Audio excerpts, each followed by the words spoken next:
E aí pessoal do YouTube, seja bem-vindo a mais um vídeo da série China Mitológica. Eu sou o Primo Mandarim, tenho certificado em língua chinesa pela Universidade de Tsinghua. E no vídeo de hoje eu vou contar uma história sobre um gigante que persegue o Sol. Mas antes de contar essa história, eu gostaria de fazer uma pequena reflexão. Normalmente as crianças chinesas aprendem essas histórias de forma independente. Essas histórias não têm ligações, e o que eu busco fazer aqui é uma correlação não forçada dessas histórias para que a gente consiga chegar numa compreensão muito mais fácil através de uma imaginação mais simples e colocar um pouco da minha opinião dentro dessas histórias. Então essas histórias elas acabam sendo muito mais fáceis de aprender, por exemplo, associando todos esses personagens e colocando dentro de um mapa como esse aqui.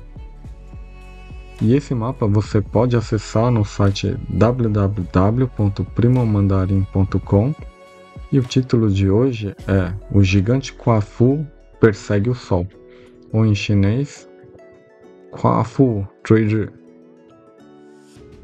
Antes de começar a contar a história, eu vou colocar 3 marcadores aqui.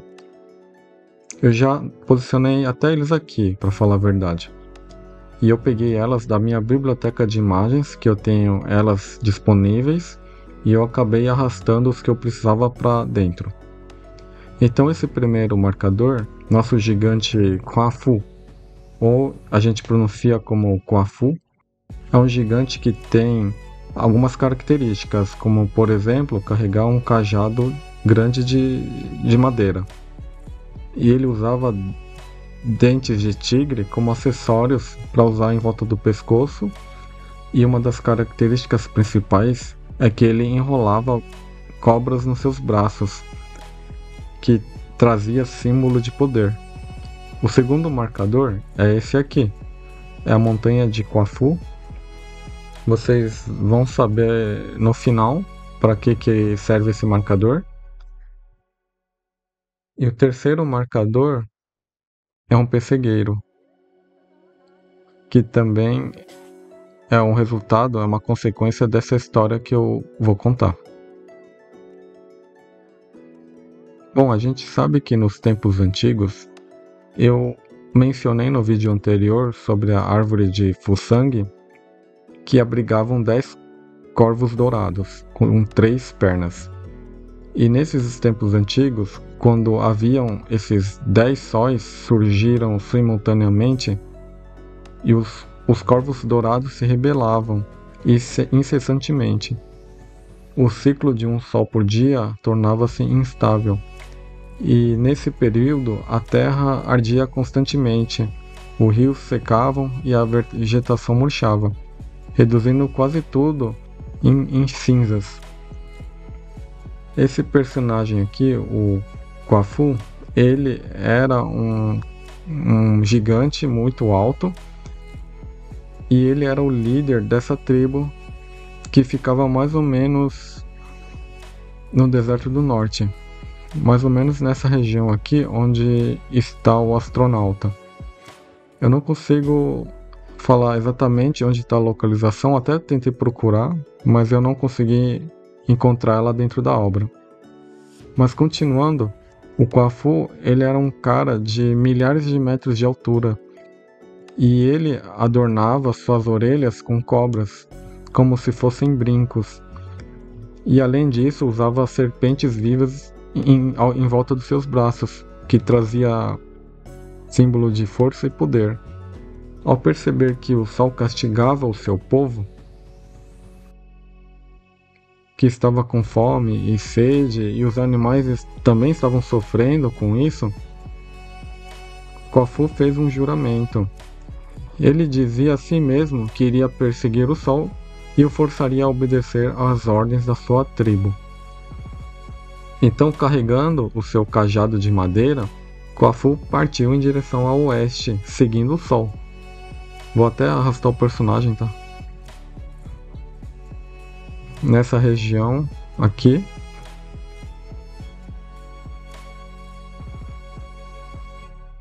Então, sendo um gigante, a cada passo que ele dava, ele atravessava uma montanha inteira.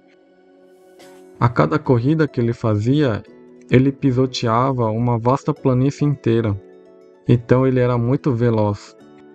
Enquanto ele perseguia o Sol pela Terra, eu vou até pegar o Sol que a gente usou no vídeo anterior, esse corvo dourado que está aqui.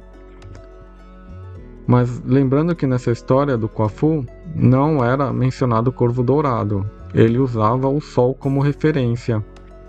É o Sol e não o corvo. Mas para facilitar a nossa compreensão, vou pegar esse corvo dourado, que a gente viu que era o filho da She-Ra. Enquanto o Quafu perseguia o Sol pela Terra, o Sol corria pelo céu. E ele, percebendo que alguém ousava perseguir ele, começou a acelerar o seu voo em direção ao oeste. Só que Quafu era muito determinado, e mesmo assim ele continuava a sua corrida pelo deserto. Mesmo que esse suor que escorria pelo seu corpo queimava ele, de tão calor intenso que estava. Então, com muita sede, ele se dirigiu até o lago de Tazi e fez uma parada, que é esse aqui, e ele bebeu toda a água desse lago. Então, após 3 dias de perseguição, a sua boca continuava seca e o seu corpo ainda continuava quente. E o corvo, quer dizer, o Sol, ele continuava voando e o Quafu continuava perseguindo. Chegando mais ou menos depois de 3 dias de perseguição, o Quafu teve que parar novamente. E ele bebeu toda a água desse rio que estava aqui, do rio Hushway. E esse rio, que já estava praticamente secando, e ele ainda teve que beber todo o rio que estava aqui, piorando a situação, fazendo com que os peixes e camarões morressem devido à exposição ao sol. E o sol não parava, e o Quafu continuava correndo atrás dele. E parando aqui nesse outro rio, ele também bebeu toda a água que estava aqui, que também secou. Quando chegou mais ou menos no 9º dia,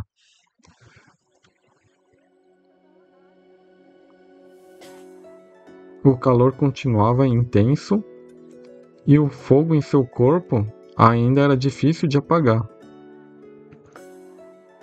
Ele olhou para o céu e rugiu: mesmo que eu beba todos os rios do mundo, ainda vou alcançar esse sol.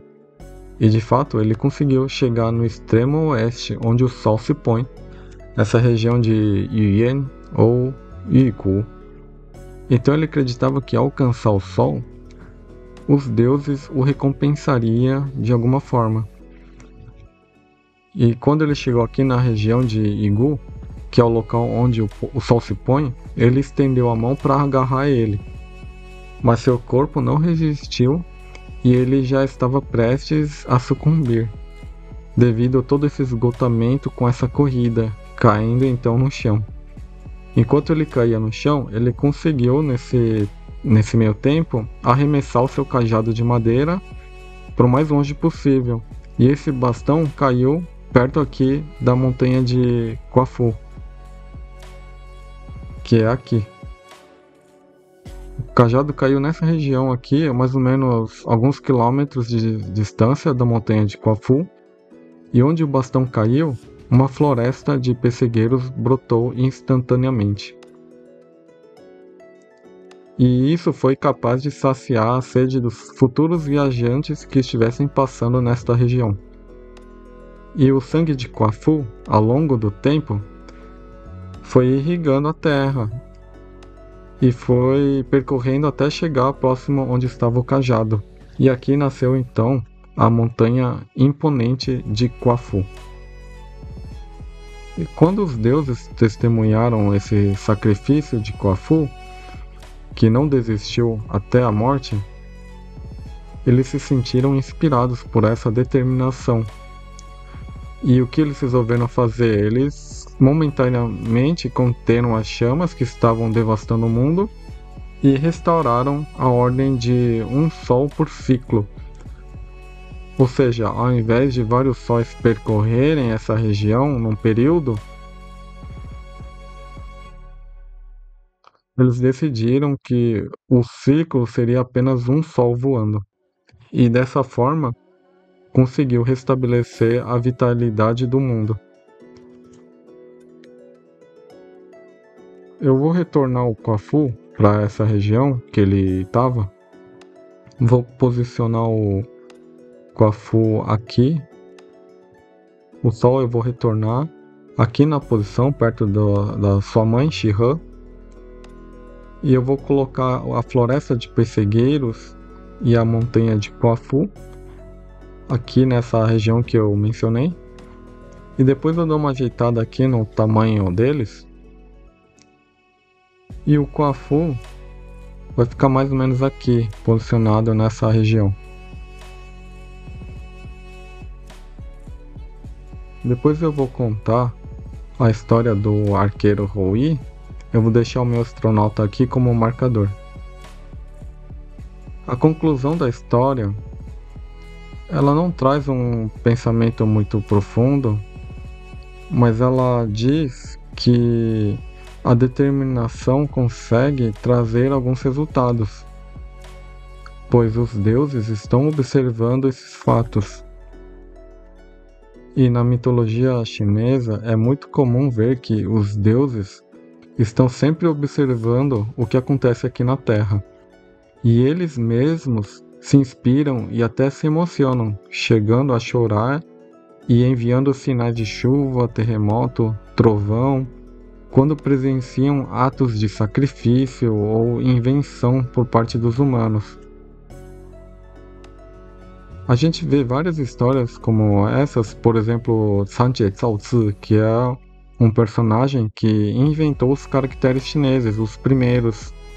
E nesse caso, quando aconteceu isso, até os deuses choraram de tão emocionante que ficaram. Bom, então essas histórias vão ficar para uma outra ocasião. Se você gostou desse vídeo, não esqueça de se inscrever e curtir, e até os próximos vídeos.